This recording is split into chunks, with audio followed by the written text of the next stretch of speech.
Hi everyone, welcome to ఏకమఐఎస్ academy Hyderabad. So ఇవాళ daily current అఫైర్స్లో చాలా ముఖ్యమైన అంశాలు ఉన్నాయి. ఇవి మామూలుగా మనకి సొసైటీలో జరిగే థింగ్స్ ఉన్నాయి, అలానే సబ్జెక్ట్ వ్యూలో కూడా ఉన్నాయన్నమాట. సో కొన్ని జాగ్రఫీ నుంచి ఉన్నాయి, ఎన్విరాన్మెంట్ పరంగా, ఇంకొన్ని వచ్చేసి మనకి కల్చర్, ఇండియన్ యొక్క కల్చర్, ఆర్ట్ అండ్ కల్చర్ పరంగా ఉన్నాయి. సో కొన్ని వచ్చేసి మనకి గవర్నమెంట్ స్కీమ్స్ కావచ్చు, ఇట్లాంటివి కూడా ఉన్నాయి. వీటితో పాటు చివరిలో నేను మీకు ప్రతిరోజు 5 ప్రిలిమ్స్ ప్రశ్నలను డిస్కస్ చేస్తున్నాను. 5 క్వశ్చన్స్ అనేది క్లియర్గా డిస్కస్ చేసుకుందాం. ఇవాళైతే నేను ఇండియన్ హిస్టరీ నుంచి తీసుకున్నాను. ఈ ప్రశ్నలు అనేది ఇండియన్ హిస్టరీ నుంచి తీసుకున్నాను. వాటి గురించి కూడా క్లియర్గా చివరిలో మనం డిస్కస్ చేద్దాం. ఇవి UPSC and state pieces exams ఉంటాయి కదా, ఏబిపిఎస్సి, టీఎస్పీఎస్సీ, వాటికి చాలా ఉపయోగపడతాయి మన కరెంట్ అఫైర్స్. సో రీసెంట్గా తెలంగాణలో జరిగిన ఎగ్జామ్స్లో కూడా చాలా ప్రశ్నలు అయితే వచ్చాయి మన డైలీ కరెంట్ అఫైర్స్ నుంచి. సో కాబట్టి ఇవాళ ఏమన్నా క్లియర్గా డిస్కస్ చేసుకుందాం.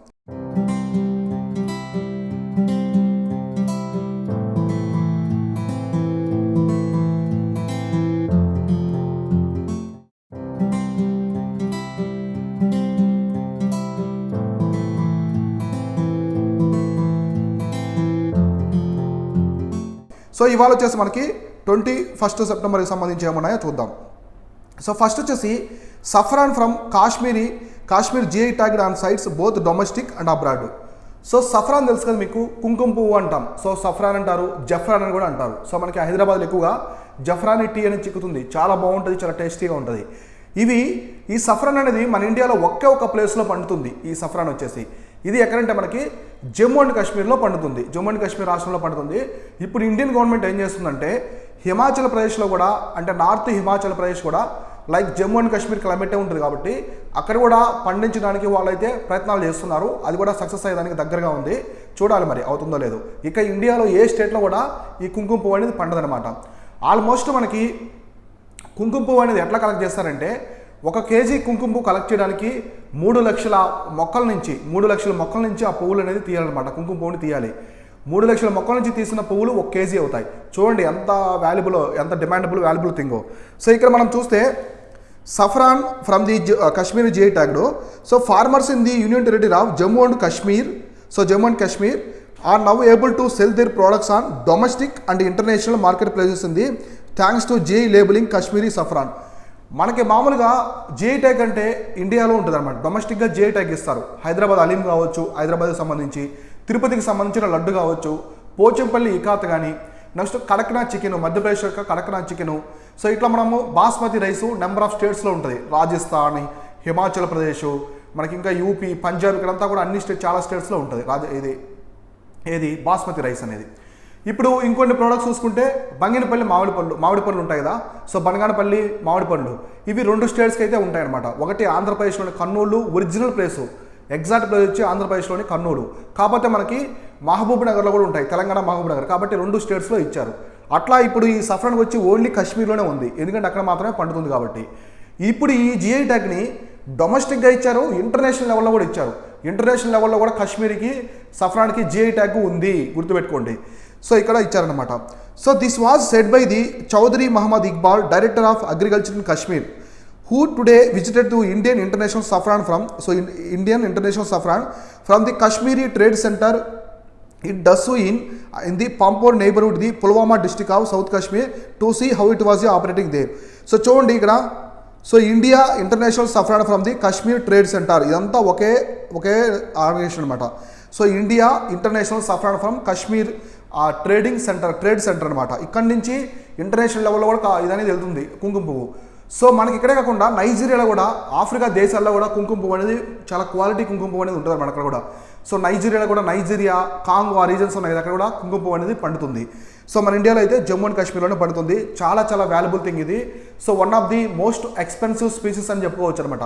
మనం స్పైస్ అంటాం కదా, సుగంధ ద్రవ్యాలు అంటాం కదా, అందులో వన్ ఆఫ్ ది చాలా కాస్ట్లీ అనేది చెప్పుకోవచ్చు, చాలా హెల్తీ అనమాట ఇది. సో ఇట్లాంటిది సఫ్రాన్ అనేది గుర్తుపెట్టుకోండి. ప్రజెంట్ అయితే మనకి జమ్మూ అండ్ కాశ్మీర్లోని ఇది చిక్కుతుంది. లార్జెస్ట్ ప్రొడ్యూసర్ వచ్చేసి Jammu and Kashmir. So Jammu and కాశ్మీర్కి సంబంధించిన ఇంపార్టెంట్ పాయింట్స్ అన్నీ కూడా చూసుకోండి. సో జమ్మూ అండ్ కాశ్మీర్ యొక్క లెఫ్టినెంట్ గవర్నర్ ఎవరున్నారు, మనోజ్ సిన్హా కావచ్చు మనకి. తర్వాత జమ్మూ అండ్ కాశ్మీర్ యొక్క క్యాపిటల్ ఏంటి, Srinagar. Dal lake, Wular lake Jammu and కాశ్మీర్లోనే ఉంటాయి. ఇట్లాంటి పాయింట్స్ అన్నీ కూడా క్లియర్గా చూసుకోవాలి. సో తర్వాత నెక్స్ట్ కరెంట్ ఈవెంట్ వచ్చేసి world's largest museum of Harappan culture is coming up in the Rakhigarhi, Haryana. So మనకి నాగరికతలు మొదలయ్యాయి, ప్రపంచంలో నాగరికతలు అనేవి మొదలయ్యాయి. మొత్తం 3 నాగరికతలు అనేది ఇంపార్టెంట్ ప్రపంచంలో, అంటే మేజర్ అనమాట, మేజర్ సివిలైజేషన్స్. వాటిలో ఫస్ట్ వచ్చేసి మెసపటేమియా నాగరికత. ఇది ప్రెజెంట్ డే ఇరాక్లో స్టార్ట్ అయింది మనకు. అప్పుడు ఇది టైగ్రిస్ యూఫ్రటీస్ అనే నదుల ఒడ్డున స్టార్ట్ అయింది. సెకండ్ వచ్చేసి మనకి ఈజిప్ట్ సివిలైజేషన్, ఈజిప్ట్ నాగరికత. ఇది నైలు నది ఒడ్డున స్టార్ట్ అయింది. ఈ తర్వాత మనకి సింధు నాగరికత అంటే ఇండస్ వ్యాలీ సివిలైజేషను. ఇది మనకి ఇండస్ రివరు అంటే సింధు నది వాటి యొక్క ఉపనదుల ఒడ్డున అయితే స్టార్ట్ అయింది అనమాట. మనకి ఇండస్ వ్యాలీ సివిలైజేషన్లో 2 సైట్స్ చాలా ఇంపార్టెంట్. ఒకటి మొహంజదారో, 2 వచ్చేసి హరప్పన్ సైట్స్. ఇవి చాలా ఇంపార్టెంట్. మనకి మొహంజదారో సైట్స్ మొత్తం కూడా సింధు నది ఒడ్డున కనిపెట్టారు. హరప్పన్ కల్చర్ అంతా కూడా మనకి రవి నది, సో సింధు నదికి ఉపనది కదా రవి, సో రవి రివర్ దగ్గర ఒడ్డునైతే కనిపెట్టారు అనమాట. ఇప్పుడు ఈ హరప్పన్ సైట్ వచ్చేసి రాఖీగడి అనేది హర్యానాలో ఉంటుంది. ఇది one of the Harappan site అనమాట. చూద్దాం ఇక్కడ ఏం చేస్తున్నారంటే ప్రపంచంలోని అతిపెద్ద హరప్పన్ కల్చర్ సంబంధించిన మ్యూజియం అనేది పెడుతున్నారు. So world's largest museum of Harappan culture is coming up in the Rakhigarhi in Haryana. ఇది హర్యానా స్టేట్లో ఉంటుంది. Showcases about the 5000 years old Indus valley civilisation, Indus valley artefacts. అంటే మనకి 5000 సంవత్సరాలకు పూర్వం, సో లాంగ్ ఎగో జరిగినటువంటి నాగరికతకు సంబంధించిన ఆర్టిఫాక్ట్స్ అన్నీ కూడా ఆ రోజుల్లో వాళ్ళు యూజ్ చేసిన బౌల్స్ ఏంటి, బొమ్మలు కావచ్చు, అలంకరణకు ఉపయోగించిన వస్తువులు, ఇవన్నీ కూడా అక్కడ మ్యూజియంలో పెడతారు. The village of Rakhigarhi was part of the Indus valley civilisation from the 2600 to 1900 before Christ BC. So ఈ టైంలో ఈ రాఖీగడి అనేది మంచి పీక్ టైంలో ఉన్నదన్నమాట. అక్కడ రాఖీగడి అనేది వెలుగులో ఉన్నది. So Haryana is slated the host the world's largest museum dedicated to the Harappan civilisation. So Haryana government అనేది స్టార్ట్ చేస్తుంది. ఇక్కడ ఇండియన్ గవర్నమెంట్ కాదు, హర్యానా స్టేట్ గవర్నమెంట్ అనేది స్టార్ట్ చేసి దీని వచ్చేసి జాతికి అంకితం చేస్తుంది అనమాట ఈ మ్యూజియాన్ని. So Rakhigarhi is a hamlet in Harappan, so Haryana's Hisar district, some 150 kilometers from Delhi. The settlement is also well known archaeology site from the time of Indus valley civilisation. Hamlet అనమాట, అంటే చిన్న గ్రామం, ఒక చిన్న గ్రామం లాంటిది. రాఖీగడి అనేది ఒక చిన్న గ్రామం లాంటిది. ఇది హర్యానాలోని హిస్సార్ డిస్ట్రిక్ట్లో ఉందన్నమాట. సో హిస్సార్ డిస్ట్రిక్ట్ చాలా ఫేమస్. మనకి హిస్సార్లో వచ్చేసి ఎక్కువగా క్యాటిల్ బ్రీడ్స్ అనేవి ఉంటాయన్నమాట. అక్కడ నుంచి మన సదర్న్ స్టేట్స్కి ఎక్కువగా క్యాటిల్ బ్రీడ్స్, మన గేదెలు ఉంటాయి కదా, గేదెలను తీసుకొస్తూ ఉంటారు. ముర్రా జాతి గేదెలు, ఇట్లాంటి గేదెలని తీసుకొస్తారు. సో ఇది ఇండస్ వ్యాలీ సివిలైజేషన్ సంబంధించింది. గుర్తుపెట్టుకోండి, ఏ స్టేట్ అంటే ఇక్కడ హర్యానా స్టేట్ అనేది రాఖీగడికి సంబంధించింది. మీరేం చేయాలంటే ఎన్సీసీ చదువుకునేటప్పుడు మొహంజదారోకి సంబంధించినవి ప్లస్ హరప్పన్ స్టేట్కి సంబంధించిన సైట్స్ కావచ్చు, వాటి యొక్క స్పెషాలిటీస్ ఇవన్నీ కూడా క్లియర్గా చూసుకోవాలి. ఎగ్జామినేషన్ పరంగా ఏన్షియంట్ హిస్టరీలో చాలా ఇంపార్టెంట్ ప్రాచీన భారతదేశ చరిత్రలో. సో తర్వాత కరెంట్ ఈవెంట్ ఏముందంటే Andaman and Nicobar becomes the India's first state or UT to achieve the 100% coverage of precautionary dose. So precautionary dose ఇస్తున్నారు కదా, కోవిడ్-19కి సంబంధించిన ప్రికాషనరీ డోసు. ఆ ప్రికాషనరీ డోసులో అండమాన్ నికోబార్ అనేది 100% అనేది కవర్ అయిందనమాట. మన ఇండియాలో మొట్టమొదటి ఈ ప్రాంతమే అయింది. ఏ స్టేటు కాలేదు, ఏ యూటీ కాలేదు. మొట్టమొదటి స్టేట్ కావచ్చు, యూటీ కావచ్చు, అండమాన్ నికోబార్ ఐలాండ్స్ అయిందనమాట. So Andaman and Nicobar islands became the India's first Indian state to achieve the 100% of the coverage of precautionary dose. So more than 2,87,216 beneficiaries aged above 18 have been vaccinated with the precautionary dose. మొత్తం వీళ్ళైతే దీన్ని complete చేస్తారు, 100% coverage అయింది. After 15th July the rate of vaccination has seen spike when the government decided to provide free of cost precautionary dose in the occasion of Azadi Ka Amrit Mahotsav. So Andaman and Nicobar governments, ఆ government ఏం చేసిందంటే వీళ్ళు ఏం చేస్తారంటే ఆజాదీ కా అమృత మహోత్సవం ఉంది కదా, అంటే మనకి స్వాతంత్రం వచ్చి 75 సంవత్సరాలు. సో 70 సంవత్సరాలు పూర్తయిందని చెప్పేసి వీళ్ళు చేశారనమాట. సో 70 సంవత్సరాల ఇయర్స్ పూర్తయింది కాబట్టి ఆజాదీ కా అమృత మహోత్సవం సందర్భంగా ఆ ప్రికాషన్ డోస్ అందరికీ ఫ్రీగా ఇచ్చారు. ఫ్రీ ఆఫ్ కాస్ట్తో ఇవ్వడం వల్ల సో ఒక్కసారిగా స్పైక్ దూకుడు అనేది వచ్చిందనమాట. అంటే ఎక్కువ మంది పార్టిసిపేట్ చేసి 100% కవరేజ్ అయితే తీసుకొచ్చారు. సో గుర్తుపెట్టుకోండి, ఇలాంటి పాయింట్స్ చాలా important. So Andaman Nicobar islands గురించి నేను ఎక్స్ప్లెయిన్ చేశాను. అండమాన్ నికోబార్ ఐలాండ్స్ మొట్టమొదటిసారి మాన్సూన్స్ హిట్ చేసేది ఎక్కడంటే అండమాన్ ఐలాండ్స్, అండమాను నికోబార్ ఐలాండ్స్లో. సో మాన్సూను చాలామంది ఏమనుకుంటారంటే మొట్టమొదటిసారి ఋతుపవనాలు వచ్చేది కేరళకి అనుకుంటారు. కేరళకి కాదు, మొట్టమొదటిసారి ఋతుపవనాలు వచ్చేది అండమాన్ నికోబార్ ఐలాండ్స్కి, తర్వాత కేరళకి వెళ్తాయి. సో ఇట్లా గుర్తుపెట్టుకోండి. నిన్న కూడా నేను అండమాన్ నికోబార్ ఐలాండ్స్ గురించి ఒక విషయం చెప్పాను మీకు. సో సుజల్ అండ్ స్వచ్ అని. సో సుజల్ అండ్ స్వచ్లో కూడా ఇది ఫస్ట్ ప్లేస్లో ఉంది. సుజల్ అంటే హర్ ఘర్ జల్ అనమాట, ప్రతి ఇంటికి వాటర్ తీసుకెళ్దాం. సో స్వచ్ఛ అంటే ఓడిఎఫ్ ప్లస్, అంటే బహిరంగ మల విసర్జన అనేది లేకుండా ఓడిఎఫ్ అనమాట, ఓపెన్ డిఫికేషన్ ఫ్రీ స్టేట్ కూడా అయిందనమాట, ఇది యూటీ అయింది. సో ఇట్లాంటివి గుర్తుపెట్టుకోండి. సో ఓన్లీ సుజల్లో అయితే గోవా ఫస్ట్, రెంటిలో అయితే అండమాన్ నికోబార్ ఐలాండ్స్ అనేది ఫస్ట్ స్టేట్ ఆర్ యూటీగా నిలిచిందనమాట. ఇట్లాంటివి ఇంపార్టెంట్. సో తర్వాత ఇంపార్టెంట్ కరెంట్ ఈవెంట్స్ ఏమున్నాయో చూద్దాం. సో ఇప్పుడు ఇంపార్టెంట్ ఏమున్నాయంటే Gujarat film Chhello show becomes India's official entry into Oscars 2023. So Oscar award ప్రతి ఒక్క నటుడు, మ్యూజిక్ డైరెక్టర్ కావచ్చు, డైరెక్టరు, ఆ మూవీ ఇండస్ట్రీకి సంబంధించిన ప్రతి ఒక్కరికి డ్రీమ్ ఉంటుంది ఆస్కార్ అవార్డు గెలవాలని. ఎందుకంటే మన ఇండియాలో భారతరత్న ఎలాగో సివిలియన్ హైయెస్ట్ అవార్డులో ఫిల్మ్ ఇండస్ట్రీలో ఆస్కార్ అనేది హైయెస్ట్ అనమాట. సో మనకి నోబెల్ ప్రైజ్ కావచ్చు, ఇట్లా అన్ని పీక్స్లో ఉంటాయి, అంటే హైయెస్ట్ అవే అనమాట, ఇంకా వాటికి మించి ఇంకేముండవు. అట్లా ఆస్కార్ అవార్డు గెలవడం అనేది ప్రతి ఒక్కరికి డ్రీమ్, ఒక కలగా ఉంటుంది. సో ఇప్పుడు చూద్దాం. సో గుజరాత్కి సంబంధించిన చెల్లో షో అనే ఒక ఫిల్మ్ అనేది, so coming age of drama about the young boys love affair with the cinema in village Saurashtra. So Saurashtra ఉంది గుజరాత్లో, అందులో ఒక గ్రామంలో ఒక విలేజ్లో ఒక బాయ్ ఉంటాడు అనమాట, ఒక గ్రామంలో బాయ్ ఉంటాడు. తనకి ఫిల్మ్స్ అంటే చాలా ఇంట్రెస్ట్, సినిమాలు అంటే చాలా ఇంట్రెస్ట్. ఆ సినిమాకి అతనికి మధ్య జరిగిన ఒక సన్నివేశాలు చాలా మంచిగా చిత్రీకరించారు. ఈ సినిమా మీకు ఫ్రీ ఉంటే చూడండి, చాలా బాగుంటుంది. ఇది వచ్చేసి అఫిషియల్ ఎంట్రీ అనమాట, ఆస్కార్కి అఫిషియల్ ఎంట్రీగా ఇండియా నుంచి వెళ్తుంది. So is India's official entry for the 95th academy Awards for Oscar awards. So Academy Awards అన్నా ఆస్కార్ అవార్డు అన్నా ఒకటే అనమాట, 95th ఇది. So the Film Federation of India announced. So ఎవరు announce చేస్తారు? ఫిల్మ్ ఫెడరేషన్ ఆఫ్ ఇండియా ఉంటుంది, మన ఇండియాకి సంబంధించిన ఆర్గనైజేషన్ ఫిల్మ్స్కి, అది అనౌన్స్ చేసింది. Title Last Film Show in English. So దీనికి ఏం చెప్పారంటే చూడండి, the Pan Nalin director will release the theatres country wide in the October 14th. So the 95th Academy Awards are scheduled to take place on the March 12th, 2023 in the Los Angeles. So theatrical release ఉంది, theatres continue October 14th ఇది release అవుతుంది అని చెప్పారు. ఇక్కడ చూడండి ఒక టైటిల్తో last Film show అనేది ఇంగ్లీష్లో చేస్తారు. ఇంగ్లీష్లో వచ్చేసి లాస్ట్ ఫిల్మ్ షో, ఇక్కడ చెల్లో షో, గుజరాత్లో వచ్చేసి చెల్లో షో. ఇది చూడండి, the Pan Nalin directorial will release theatres అంది. ఇది ఎప్పుడే రిలీజ్ అవుతుందంటే కంట్రీ వైడ్ వచ్చేసి October 14th. 95th academy awards are the schedule to take place on the March 12th, 2023. అంటే ఇప్పుడు ఇది ఎప్పుడు జరుగుతుందంటే లాస్ ఏంజల్స్, యుఎస్లోని లాస్ ఏంజల్స్ జరుగుతుంది. March 12th, 2023 జరుగుతుంది అనమాట ఈ ఆస్కార్ అవార్డు, 95th యొక్క సంబంధించిన అకాడమీ అవార్డ్స్. ఇవన్నీ కూడా క్లియర్గా చూసుకోండి. సో ఇట్లాంటి ఫ్యాక్ట్స్ కూడా అడిగేదానికి అవకాశం ఉంది. తర్వాత ఇంక్వైరీ వచ్చేసి India emerges the Sri Lanka's largest bilateral lender overtaking China. ఈ పాయింట్ అయితే ఇంపార్టెంట్. ఇప్పటి వరకు కూడా శ్రీలంకకి ఎక్కువ అప్పులు ఇస్తున్న దేశం వచ్చేసి చైనా ఉన్నది. ఎక్కువగా వాళ్ళు అప్పు కూడా చైనా నుంచి తీసుకొస్తున్నారు, చైనా వాళ్ళు కూడా ఎక్కువ అప్పు ఇస్తున్నారు. ఇప్పుడు రీసెంట్గా చైనాను ఓవర్టేక్ చేసి భారతదేశం, అంటే మన ఇండియా వచ్చేసి ఎక్కువ అప్పులు ఇస్తుంది, శ్రీలంకకు కూడా అప్పులు అనేది ఇస్తుందన్నమాట. సో వాళ్ళు తీసుకుంటారు ఇన్ని $millions, $1 billion అనేది అప్పుగా తీసుకుంటూ ఉంటారు. సో మళ్ళీ అది ఇంట్రెస్ట్ ఆఫ్ పేమెంట్స్, అంటే ఇంట్రెస్ట్తో పాటు పే చేస్తారనమాట ఆ మనీ అనేది. అది ఒక రుణంలా మనం బ్యాంక్ నుంచి తీసుకుంటాం కదా, అలా తీసుకుంటారు. ఒకప్పుడు చైనా టాప్ ఉన్నది, ఇప్పుడు ఇండియా అనేది ఓవర్టేక్ చేసి చైనాని శ్రీలంక యొక్క లార్జెస్ట్ లెండర్, అంటే శ్రీలంకకి రుణం ఇచ్చే దాంట్లో ఇండియా ఫస్ట్ ప్లేస్లో ఉంది. India become the largest bilateral lender for the Sri Lanka overtakes China. So in 4 months of the 2022 India has provided total of the $968 million in loans to the Sri Lanka. So చూడండి ఇక్కడ మొత్తం వచ్చేసి $968 million అయితే ఇచ్చిందనమాట శ్రీలంకకి, ఇండియా అనేది ఇచ్చింది. So China has been largest bilateral lender to Sri Lanka for the past 5 years from the 2017 to 21. So మొత్తము 2017 నుంచి 21 వరకు కూడా మొత్తం ఎవరున్నారంటే చైనా అనేది శ్రీలంకకి లార్జెస్ట్ లెండర్గా ఉన్నది. సో ఇప్పుడు ఈ 4 months 2022లో 4 monthsలో వచ్చేసి ఇండియా అనేది దూకుడుగా ఎక్కువ రుణాలు అనేది ఇచ్చిందనమాట. శ్రీలంక అనేది ఫుల్ క్రైసిస్లో ఉంది, ఆర్థిక సంక్షోభంలో ఉంది, రాజకీయ సంక్షోభంలో ఉంది, ఎనర్జీ సంక్షోభంలో ఉంది. సో వాళ్ళు మొత్తం ఫుల్ క్రైసిస్లోకి వెళ్ళిపోయారు.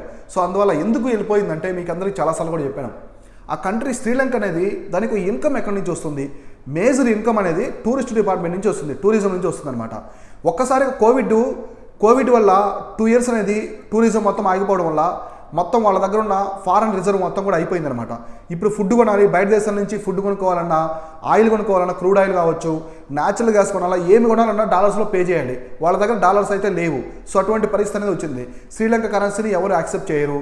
సో ఇట్లాంటి తరుణంలో వాళ్ళకి క్రైసిస్ రావడం అనేది జరిగింది. చూసారు కదా మీరు, పొలిటికల్ క్రైసిస్ అన్ని కూడా జరగడము, ప్రెసిడెంటే అక్కడ శ్రీలంక నుంచి పారిపోవడం కానీ, కొత్త ప్రెసిడెంట్ కూడా కొత్త గవర్నమెంట్ రావడం ఇదంతా జరిగిందనమాట. సో ఇవి వచ్చేసి వాళ్ళ డైలీ కరెంట్ అఫైర్స్. ఇప్పుడు మనం ప్రశ్నలు ఏమున్నాయో ప్రిలిమ్స్ ఎంసీక్యూస్ డిస్కస్ చేసుకుందాం. ఈరోజు నేను ఇండియన్ హిస్టరీ నుంచి అయితే తీసుకున్నాను. ఫస్ట్ ప్రశ్న వచ్చేసి the Lucknow session of the Indian national Congress that took place in the 1916 was presided by. So Lucknow session అనేది చాలా ఇంపార్టెంట్. ఎందుకంటే లక్నో సెషన్కి ముందు మామూలుగా సూరత్ స్ప్లిట్ అని జరుగుతుంది. ఇక్కడ మోడరేట్స్ అండ్ ఎక్స్ట్రీమిస్టు విడిపోతారు. సో ఎక్స్ట్రీమిస్ట్ వచ్చేసి విడిపోతారనమాట. వీళ్ళు రెండు యునైటెడ్ అవుతారు మళ్ళీ ఈ సెషన్లో. ప్లస్ వీళ్ళతో పాటు INC, Indian national Congress and Muslim league. So Muslim league కూడా యునైటెడ్ అవుతారనమాట. వీళ్ళందరూ కూడా ఇక్కడ యునైటెడ్ అయ్యి ఇక్కడ నుంచి వాళ్ళు మూవ్ ఫార్వర్డ్ అవుతారు. సో ఫ్రీడమ్ స్ట్రగుల్ కోసం. కాబట్టి ఈ సెషన్ చాలా ఇంపార్టెంట్, గుర్తుపెట్టుకోండి. 1916లో జరిగింది. ఇది ఎవరు ప్రెసిడెంట్ చేస్తారని అడుగుతున్నారు. ఇట్లాంటి సెషన్స్ ఇంపార్టెంట్. ఏదైనా ఇండియన్ నేషనల్ కాంగ్రెస్ సెషన్స్కి, భారత్ జాతీయ కాంగ్రెస్ సమావేశాలకి ఇంపార్టెంట్ థింగ్స్ ఉన్నాయంటే ఖచ్చితంగా ప్రెసిడెంట్ ఆ ఇయర్ కావచ్చు, అది జరిగిన ఇంపార్టెంట్ థింగ్స్ అని అడగడానికి అవకాశం ఉంది. సో ఇక్కడ Rashbehari Ghosh, Ambika Charan Majumdar, Bhupendranath Bose, none of the above. Answer వచ్చేసి మనకి ఏసీ మజుందార్, అంటే అంబికా చరణ్ మజుందార్ వచ్చి ఇక్కడ ఈ సెషన్కి, లక్నో సెషన్ 1916కి ప్రెసిడెంట్ అనేది చేశాడు అనమాట. ఇట్లాంటి పాయింట్స్ అనేది చూసుకోండి. సో తర్వాత వచ్చేసి సెకండ్ ప్రశ్న వచ్చి who among the following was the immediate successor of the Guru Nanak. So Sikh మతాన్ని స్థాపించాడు గురునానక్. సో సిక్కు మతాన్ని స్థాపించిన ఎవరంటే గురునానక్ అనమాట, ఫౌండరు. సో మీరు ఇక్కడ ఈ గురునానక్ తర్వాత ఎవరున్నారు, ఈ సిక్కిజానికి గురువు ఎవరున్నారంటే, సో ఇక్కడ గురు అంగద్, గురు అర్జున్, గురు అమర్దాస్, గురు రామ్దాస్. ఆన్సర్ వచ్చేసి గురు అంగద్. సో ఈయన ఒరిజినల్ నేమ్ వచ్చేసి లెహ్నా. సో లెహ్నా ఈయన ఒరిజినల్ నేము. ఈయన వచ్చేసి గురు అంగద్గా పేరు మార్చి గురునానక్ గారు ఆయన అయితే గురువుగా పెడతారు ఈయన వచ్చేసి. సో సిక్కిజం చూసుకోండి, సిక్కిజం కూడా చాలా ఇంపార్టెంట్. ఇక్కడ గురు గ్రంథ్ సాహిబ్ కావచ్చు, ఆది గ్రంథు, ఇట్లా కొన్ని బుక్స్ ఉంటాయి, సాక్రెడ్ టెక్స్ట్ కావచ్చు. తర్వాత మన బ్రిటిష్ టైంలో కూడా ఆంగ్లో సిక్ వార్స్ ఉన్నాయి. So Anglo Sikh wars. So ఇక్కడ ఆంగ్లో సిక్ వార్స్ కూడా important. So second Anglo Sikh వార్లో కోహినూర్ డైమండ్ అనేది రంజిత్ సింగ్ చనిపోతాడు. రంజిత్ సింగ్ చనిపోయిన తర్వాత సిక్ వార్స్ అనేవి జరుగుతాయి అనమాట. ఎందుకంటే వీక్ అయిపోద్ది సిక్ కింగ్డమ్ అనేది, ఎవరు మంచి రూలర్ లేక. అప్పుడు బ్రిటిష్ వాళ్ళు దాడి చేస్తారు. సిక్కుల మీద దాడి చేయడం వల్ల ఫస్ట్ ఆంగ్లో సిక్ వార్ జరుగుతుంది. దాంట్లో బ్రిటిష్ వాళ్ళు గెలుస్తారు. సిక్ వాళ్ళు వచ్చేసి మళ్ళీ వాళ్ళు రాజ్యాన్ని మొత్తం ఇచ్చేస్తారు.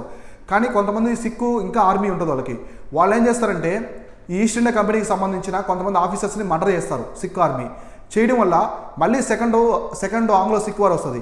ఈసారి మొత్తం సిక్ ఎంపైర్ అనేది లేకుండానే చేస్తారనమాట. ఇక్కడ అప్పుడు రంజిత్ సింగ్ దగ్గర కోహినూర్ డైమండ్ ఉంటుంది. కోహినూర్ డైమండ్ ఉంది కదా. సో మన ఆ డైమండ్ని బ్రిటిష్ వాళ్ళు తీసుకుంటారు. తీసుకొని క్వీన్ ఎలిజబెత్ యొక్క కిరీటంలో పెడతారు. ఇప్పటికి కూడా ఆ డైమండ్ అనేది అక్కడే కిరీటంలో ఉంది. సో ఇవట్లో చూడండి, చాలా నీట్గా ఉంటుంది. ఆ కోహినూర్ డైమండ్ అనేది గోల్కొండలో చిక్కుతుంది అనమాట. ఫస్ట్ గోల్కొండ పోర్ట్లో చిక్కుతుంది. గోల్కొండ అంటే మనకి గోల్కొండ నిజాం టైంలో చిక్కుతుంది. అది కృష్ణా వ్యాలీ, గుంటూరు జిల్లాలో సత్తెనపల్లి అనే దగ్గర చిక్కుతుంది కోహినూర్ డైమండ్ అనేది. అక్కడి నుంచి ఈ గోల్కొండ దగ్గర నుంచి అది మొఘల్స్ దగ్గరికి వెళ్తుంది.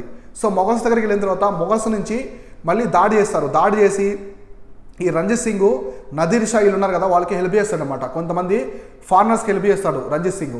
చేయడం వల్ల ఈ మొఘల్స్ను ఓడించి ఆ పికాక్ త్రోడ్ని ప్లస్ అహ్మద్ షా అబ్దాలీ వాళ్ళు ఉంటారు కదా, ఆ టైంలో నదీర్ షా, అహ్మద్ షా అబ్దాలీ వీళ్ళు ఉంటారు. వాళ్ళు ఆ పికాక్ త్రోను అంటే నెహ్మల సింహాసనం, కోహినూర్ డైమండ్ రెండు కూడా లేటర్ మొఘల్స్ నుంచి తీసుకొని పరిచయం వెళ్ళిపోతారు. రంజిత్ సింగ్ వాళ్ళకి హెల్ప్ చేసిన ఉద్దేశంతో ఆ కోహినూర్ డైమండ్ని ఆ ఫారినర్స్ ఏం చేస్తారంటే రంజిత్ సింగ్కి గిఫ్ట్గా ఇస్తారు. గిఫ్ట్గా ఇచ్చిన తర్వాత రంజిత్ సింగ్ చనిపోయిన తర్వాత ఈ ఆంగ్లో సిక్ వార్స్లో ఆ డైమండ్ని వీళ్ళు తీసుకుంటారు. చూడండి ఎంత జర్నీ ఉంది కోహినూర్కి, చాలా ఇంట్రెస్టింగ్గా ఉంటుంది. అట్లా ఆ కృష్ణా వ్యాలీ నుంచి బ్రిటిష్ కిరీటం వరకు వెళ్ళిందనమాట. ఇంత జర్నీ ఉంటుంది ఈ కోహినూర్ డైమండ్కి సంబంధించి. సో ఇట్లా అనమాట. So first Anglo Sikh war తర్వాత సిక్ ఆర్మీ అనేది ఫైనాన్స్ పరంగా చాలా తక్కువ ఉంటుంది. వాళ్ళ దగ్గర మనీ ఉండవు. సో మనీ లేక వాళ్ళకి డబ్బు అవసరం అవుతుంది. అప్పుడు ఏం చేస్తారంటే జమ్మూ అండ్ కాశ్మీర్ కదా, ఆ సిక్ ఆర్మీ ఏం చేస్తారంటే ఆ జమ్మూ అండ్ కాశ్మీర్ని గులాబ్ సింగ్ అనే అతనికి అమ్మేస్తారు. ఇంపార్టెంట్, గులాబ్ సింగ్. సో గులాబ్ సింగ్ అనే అతనికి అమ్మేస్తారనమాట. ఇతనే ఈ గులాబ్ సింగే జమ్మూ అండ్ కాశ్మీర్ యొక్క ఫౌండర్ అంటారు, అంటే కింగ్డమ్ యొక్క ఫౌండర్ అంటారు. So Gulab Singh was the founder of the Jammu and Kashmir kingdom అని పిలుస్తారు. సో ఇట్లా గుర్తుపెట్టుకోండి. సో నెక్స్ట్ ప్రశ్న ఏంటంటే థర్డ్ వన్ వచ్చేసి, so who wrote the book the Neel Darpan, important యూపీఎస్సీలు అడిగారు ప్రీవియస్ ఇయర్ పేపర్లో. సో నీల్ దర్పణ్ అనే దాన్ని బుక్ని ఎవరు రాశారని ఇక్కడైతే అడుగుతున్నారు. So Bankim Chandra Chatterjee, Rabindranath Tagore, Dinabandhu Mitra, none of the above. Answer వచ్చేసి దీనబంధు మిత్ర. సో మీరు దీంతో పాటు న్యూస్ పేపర్స్ కావచ్చు, మోడర్న్ ఇండియాలో ఉండే న్యూస్ పేపర్సు, జర్నల్స్, బుక్స్ ఇవన్నీ చూడండి. బుక్స్ ఉంటాయి వీటికి సంబంధించి, ఎస్పెషల్లీ ఆథర్స్. సో ఆథర్స్ ఏమైనా ఉన్నారో, లేదా ఏదైనా ఆర్గనైజేషన్ ఉందా? ఇప్పుడు గదర్ పార్టీ ఉంది, దానికి సంబంధించిన సంధ్య, కళ్ళు ఇట్లాంటి పేపర్స్ ఉంటాయి కదా, అట్లా ఏదైనా ఆర్గనైజేషన్ ఉందా కూడా క్లియర్గా చూసుకోండి. సో నెక్స్ట్ వచ్చేసి టిల్ విచ్ ఇయర్, ప్రశ్న వచ్చేసి till which year the Calcutta was capital of India. So British వాళ్ళు పవర్లోకి వచ్చిన తర్వాత, అంటే కంప్లీట్గా సిక్ ఆర్మీని వీళ్ళు ఫస్ట్ సౌత్ ఇండియా మొత్తం ఆక్రమిస్తారు. తర్వాత నార్త్ ఇండియా మొఘల్స్ మొత్తాన్ని ఓడించి నార్త్ ఇండియా మొత్తం ఆక్రమిస్తారు. తర్వాత మరాఠా కింగ్డమ్ మొత్తాన్ని ఓడించి సెంట్రల్ ఇండియాని ఆక్రమిస్తారు. ఇక మిగిలింది ఓన్లీ సిక్ కింగ్డమ్ అనమాట. సిక్ కింగ్డమ్ కూడా ఆక్రమించేస్తారు అనమాట. ఓవరాల్గా బ్రిటిష్ మొత్తం, ఇండియా మొత్తం బ్రిటిష్ వాళ్ళు పరిపాలిస్తారు. వీళ్ళు విక్టోరియా పోర్ట్ ఉంది కదా, సెయింట్ విక్టోరియా పోర్టు. సో కలకత్తాలోని విక్టోరియా పోర్ట్ నుంచి వీళ్ళు బ్రిటిష్ పవర్ అనేది జరుగుతూ ఉంటుంది. సో వీళ్ళు అన్నీ మొత్తం కూడా ఇక్కడి నుంచి చేస్తూ ఉంటారు, అంటే క్యాపిటల్ లాగా. వీళ్ళు 1912లో వచ్చేసి దీన్ని ఢిల్లీకి షిఫ్ట్ చేస్తారు. క్యాపిటల్ వచ్చేసి ఢిల్లీకి, కోల్కతాని షిఫ్ట్ చేస్తారు. అదేంటంటే మనకి 1912లో, సో 1912లో చేస్తారు, అంటే 11 నుంచి 12 వరకు మధ్యలో చేస్తారనమాట. ఇది ఇంపార్టెంట్, గుర్తుపెట్టుకోండి. సో అప్పటి నుంచి ఢిల్లీలో వీళ్ళు పరిపాలన అనేది కొనసాగిస్తారు. సో తర్వాత ప్రశ్న వచ్చేసి ఇది విజయనగర కింగ్డమ్కి సంబంధించింది. During whose reign Nicolo Conti visited the Vijayanagara empire. So Nicolo Conti అని ఒక ట్రావెలర్ అయితే వస్తాడు. సో మీరు ఏన్షియంట్ ఇండియా కావచ్చు, మిడివల్ ఇండియాలో ఇంపార్టెంట్ ట్రావెలర్స్ ఉంటారు. వెరీ ఇంపార్టెంట్ ఎగ్జామినేషన్ పరంగా ఒక ప్రశ్న అనేది వచ్చేదానికి అవకాశం ఉంది ఇట్లాంటి వాటిలో నుంచి, చూసుకోండి. సో కృష్ణదేవరాయ, దేవరాయ 1, దేవరాయ 2, అచ్యుతరాయ. సో దేవరాయ 1 టైంలో వస్తారు. ఈయన వచ్చేసి ఇటాలియన్కి సంబంధించిన వాళ్ళు. సో ఇటాలియన్ ట్రావెలర్ అనమాట. సో ఇటాలియన్ ట్రావెలరు దేవరాయ 1 టైంలో వస్తారు. ఈయన తులువా దినస్థికి సంబంధించిన వ్యక్తి. సో తులువా దినస్థికి సంబంధించిన వ్యక్తి అనమాట, తులువా వంశానికి. సో శ్రీకృష్ణదేవరాయలు కూడా తులువా వంశానికి సంబంధించిన వ్యక్తి అనమాట. సో ఈయన వచ్చేసి ఫస్ట్, తర్వాత కృష్ణదేవరాయ వస్తారనమాట, ఆయన కొడుకు కృష్ణదేవరాయ. సో ఈ విధంగా గుర్తుపెట్టుకోండి, ఇంపార్టెంట్ ప్రశ్నలు ఇవన్నీ కూడా అడుగుతూ ఉంటారు. సో ఇవి వచ్చేసి ఇవాళ డైలీ కరెంట్ అఫైర్స్, అలానే ఇంపార్టెంట్ ప్రిలిమ్స్ ప్రశ్నలు. రేపు ఇంపార్టెంట్ డైలీ కరెంట్ అఫైర్స్ ఏమున్నాయి, ప్రిలిమ్స్ ప్రశ్నలు ఏమున్నాయి మనం క్లియర్గా డిస్కస్ చేసుకుందాం. Thank you so much.